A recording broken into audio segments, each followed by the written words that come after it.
ಯಾವ ರಾಶಿಯವರಿಗೆ ಉತ್ತಮವಾಗಿದೆ, ಯಾವ ರಾಶಿಯವರು ಮಿಶ್ರ ಫಲವನ್ನ ಹೊಂದುತ್ತಲಿದ್ದಾರೆ, ಯಾವ ರಾಶಿಯವರು ಎಚ್ಚರಿಕೆ ವಹಿಸಬೇಕು. ಉದ್ಯೋಗ, ಹಣಕಾಸು, ಆರೋಗ್ಯ, ಕುಟುಂಬ ಮತ್ತು ಶುಭ ಸಮಯಗಳ ಕುರಿತು ಸಂಕ್ಷಿಪ್ತವಾಗಿ ಈಗ ತಿಳಿದುಕೊಳ್ಳೋಣ. ವಿಡಿಯೋ ಇಷ್ಟ ಆದರೆ ಲೈಕ್ ಮಾಡಿ, ಚಾನೆಲ್ ಅನ್ನು ಸಬ್ಸ್ಕ್ರೈಬ್ ಮಾಡಿ. ಇಂದಿನ ರಾಶಿ ಭವಿಷ್ಯವನ್ನ ಇದೀಗ ನೋಡೋಣ. ಮೊದಲಿಗೆ ಮೇಷರಾಶಿ. ಆತ್ಮವಿಶ್ವಾಸ ಹೆಚ್ಚಾಗಿರುವಂತಹ ದಿನ. ಕೆಲಸಗಳಲ್ಲಿ ಉತ್ತಮ ಪ್ರಗತಿ ಇರುತ್ತದೆ. ಅನಗತ್ಯ ಕೋಪವನ್ನ ನಿಯಂತ್ರಿಸಿದ್ರೆ ಉತ್ತಮ ಫಲ ಸಿಗುತ್ತದೆ. ವೃಷಭ ರಾಶಿ. ಹಣಕಾಸಿನ ವಿಷಯಗಳಲ್ಲಿ ಜಾಗ್ರತೆ ಅಗತ್ಯ. ಕುಟುಂಬದವರೊಂದಿಗೆ ಸಂತೋಷ ಕ್ಷಣಗಳನ್ನ ಕಳೆಯುವ ಅವಕಾಶ ಇದೆ. ಆರೋಗ್ಯದ ಬಗ್ಗೆ ಗಮನ ಇರಲಿ. ಮಿಥುನ ರಾಶಿ.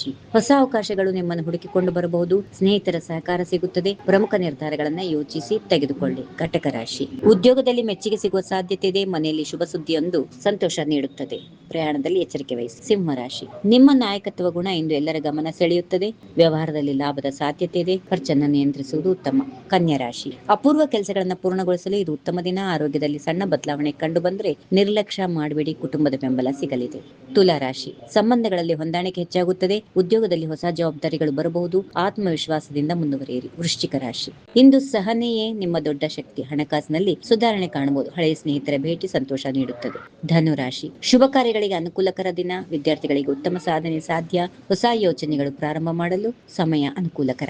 ಮಕರ ರಾಶಿ. ಕೆಲಸದ ಒತ್ತಡ ಹೆಚ್ಚಾದರೂ ಯಶಸ್ಸು ನಿಮ್ಮದಾಗಲಿದೆ. ಕುಟುಂಬದವರ ಸಲಹೆ ಉಪಯುಕ್ತವಾಗುತ್ತದೆ. ಆರೋಗ್ಯದ ಕಡೆ ಸ್ವಲ್ಪ ಗಮನ ಕೊಡಿ. ಕುಂಭ ರಾಶಿ. ಸೃಜನಾತ್ಮಕ ಕೆಲಸಗಳಲ್ಲಿ ಯಶಸ್ಸು ಸಿಗುತ್ತದೆ. ಆರ್ಥಿಕ ಸ್ಥಿತಿ ಉತ್ತಮವಾಗಿರುತ್ತದೆ. ಹೊಸ ಪರಿಚಯಗಳು ಭವಿಷ್ಯದಲ್ಲಿ ಸಹಾಯಕವಾಗುತ್ತವೆ. ಕೊನೆಯದಾಗಿ ಮೀನರಾಶಿ. ಮನಸ್ಸಿಗೆ ನೆಮ್ಮದಿ ಸಿಗುವಂತಹ ದಿನ. ಆಧ್ಯಾತ್ಮಿಕ ಚಟುವಟಿಕೆಗಳಲ್ಲಿ ಆಸಕ್ತಿ ಹೆಚ್ಚಾಗುತ್ತದೆ. ಆದಾಯದಲ್ಲಿ ಸಣ್ಣ ಮಟ್ಟದ ಏರಿಕೆ ಕಂಡುಬರುತ್ತದೆ. ಇವು ಇಂದಿನ ರಾಶಿ ಭವಿಷ್ಯ. ನಿಮ್ಮ ರಾಶಿ ಯಾವುದು? ಕಾಮೆಂಟ್ ಮೂಲಕ ತಿಳಿಸಿ. ವಿಡಿಯೋ ಇಷ್ಟ ಆದರೆ ಲೈಕ್ ಮಾಡಿ, ಸ್ನೇಹಿತರೊಂದಿಗೆ ಹಂಚಿಕೊಳ್ಳಿ. ಪ್ರತಿದಿನದ ರಾಶಿ ಭವಿಷ್ಯಕ್ಕಾಗಿ ನಮ್ಮ ಚಾನೆಲ್ ಅನ್ನ ಸಬ್ಸ್ಕ್ರೈಬ್ ಮಾಡಿ. ಧನ್ಯವಾದಗಳು. If you like this video, ಬೇಗ ಲೈಕ್ ಮಾಡಿ, ಕಾಮೆಂಟ್ ಮಾಡಿ, ಶೇರ್ ಮಾಡಿ ಹಾಗೂ ಯೋಯೋ ಟಿವಿ ಕನ್ನಡವನ್ನು ಸಬ್ಸ್ಕ್ರೈಬ್ ಮಾಡಿ.